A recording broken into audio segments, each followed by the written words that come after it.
Hello అండి, ఇది మన వర్క్కు రిజల్ట్కు సంబంధించిన బాక్స్ అనుకుందాం. అయితే మనం దీన్ని 2 పార్ట్స్ చేద్దాం.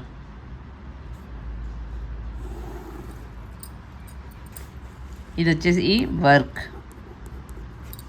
ఇది రిజల్ట్.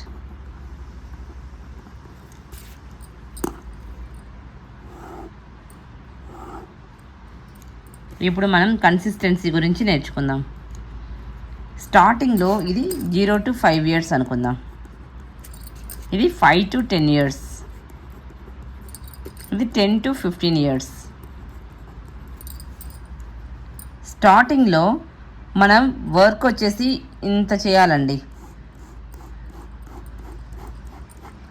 0 to 5 yearsలో మనం చేసే వర్క్ ఇంత అయితే వచ్చే రిజల్ట్ ఇంత కొంచెం. నెక్స్ట్ 5 to 10 yearsలో మనం చేసే వర్క్ ఇంత ఉంటే రిజల్ట్ వచ్చేసి ఇంత. అంటే హాఫ్ వర్క్ చేసామంటే హాఫ్ రిజల్ట్ మనకు కనిపిస్తుంది.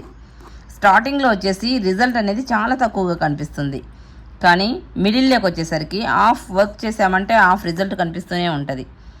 10 years తర్వాత మనం చేసే వర్క్ చాలా తక్కువ, వచ్చే రిజల్ట్ మాత్రం చాలా ఎక్కువగా కనిపిస్తుంటుంది.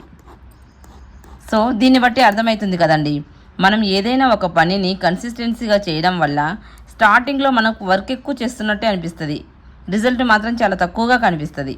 అదే కంటిన్యూగా అలా చేసుకుంటూ వెళ్తుంటే ఒకానొక టైంకి మనం చేసే వర్క్ కంటే కూడా వచ్చే రిజల్ట్ అనేది చాలా బాగా కనిపిస్తుంది.